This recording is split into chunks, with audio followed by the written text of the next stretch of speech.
প্রিয় ভাই আমার, তোমার কি খুব বেশি মন খারাপ? কেউ একজন তোমাকে ভালোবাসার নাটক করে, তোমাকে ভালোবাসার নামে প্রতারণা করে তোমার হৃদয়টা ভেঙে চুরমার করে দিয়েছে। তোমার কিছুই ভালো লাগতেছে না, সবাই তোমাকে ছেড়ে চলে যাচ্ছে, তুমি দিনে দিনে একা হয়ে যাচ্ছ।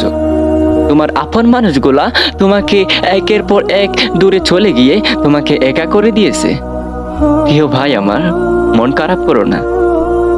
প্রিয় ভাই আমার, এটাই তোমার জীবনের সুবর্ণ সুযোগ, এটাই তোমার জীবনের শান্তি আসার সব থেকে বড় সুযোগ। প্রিয় ভাই আমার, একটা আবার চিন্তা করে দেখো, মহান আল্লাহ পাক রব্বুল আলামিন সবাইকে তোমার কাছ থেকে দূরে সরিয়ে দিয়েছে এই জন্য যেন আল্লাহ তাআলা তোমাকে একান্তভাবে ভালোবাসতে পারে।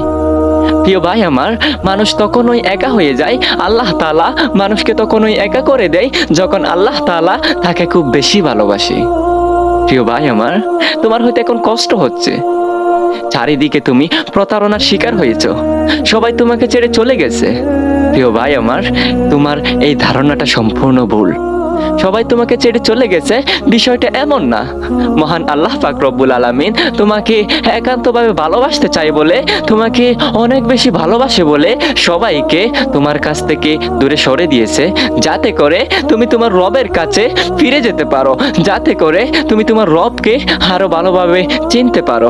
প্রিয় ভাই আমার, একটা আবার চিন্তা করে দেখো, তোমার রব তোমাকে এতটাই ভালোবাসে, তোমার রব তোমাকে এতটাই ভালোবাসে যে তোমাকে একান্তভাবেই পেতে চাই। প্রিয় ভাই আমার, মন খারাপ করো না।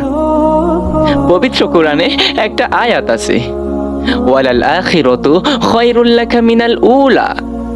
শীঘ্রই তোমার রব তোমাকে এত বেশি দিবে যা পেয়ে তুমি খুশি হয়ে যাবে। প্রিয় ভাই আমার, দুনিয়ার চাকচিক্যের মধ্যে অনেক থেকে দেখেছো, দুনিয়ার রং তামাশার মধ্যে অনেক মগ্ন হয়ে থেকেছো। একবার আল্লাহর পথে ফিরে এসে দেখোই না তোমার জীবনটা কত শান্তিতে ভরে যায়। প্রিয় ভাই আমার, একটাবার চিন্তা করে দেখো, তুমি দিনের পর দিন আল্লাহর নাফরমানিতে ব্যস্ত ছিলে, তুমি দিনের পর দিন শয়তানের দেখানো পথেই চলেছো। একটাবারের জন্য চিন্তা করো নাই যে আমি যে শয়তানের পথে চলতাছি, আমার রব আমার উপর রাগান্বিত হবে কিনা। প্রিয় ভাই আমার, একটাবার চিন্তা করে দেখো, আগের দিনগুলাতে তুমি দিনের পর দিন আল্লাহর নাফরমানিতে ব্যস্ত ছিলে। প্রিয় ভাই আমার, অযথা গল্প গুজবে এতটাই ব্যস্ত ছিলে, কিংবা হারাম রিলেশনের মধ্যে এতটাই মুগ্ধময়ের মধ্যে ছিলে যে আজানটা পর্যন্ত তুমি ভালো করে শোনো নাই।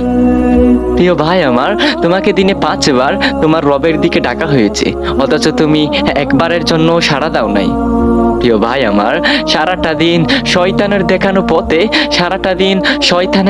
পথে তুমি দিন কাটিয়ে দিয়েছো। একটাবারের জন্য চিন্তা করো নাই যে আমি যেই পথে হাঁটতাছি এতে কি আমার রব খুশি হবে, নাকি আমার রব আমার উপর রাগান্বিত হবে। প্রিয় ভাই আমার, সারাটা জীবন তুমি আল্লাহর নাফরমানিতে ব্যস্ত ছিলে, তারপরেও তোমার রব তোমাকে 1 সেকেন্ডের জন্যও ভুলে যায় নাই। প্রিয় ভাই আমার, একটাবার চিন্তা করে দেখো, তুমি দিনের পর দিন আল্লাহর নাফরমানিতে ব্যস্ত ছিলে, তারপরেও তোমার রব তোমাকে তার নিয়ামত থেকে বঞ্চিত করে নাই। প্রিয় ভাই আমার, এখন তুমি একা আছো মানে এটাই তোমার জীবনের সব থেকে বড় সুযোগ, আল্লাহকে খুব কাছে করে পাওয়ার। প্রিয় ভাই আমার, এটাই তোমার জীবনের সব থেকে বড় সুযোগ, তোমার রবকে খুব কাছে পাওয়ার। প্রিয় ভাই আমার, এটাই তোমার রবকে ভালোভাবে চিনার সব থেকে বড় সুযোগ। প্রিয় ভাই আমার, গভীর রাতে উঠে তাহাজ্জুদের নামাজ পড়ে মন উজাড় করে কান্না করে দেখো। প্রিয় ভাই আমার, তাহাজ্জুদের নামাজ পড়ে গভীর রাতে মহান আল্লাহর দরবারে কান্না করে দেখো, কত শান্তি পাবে।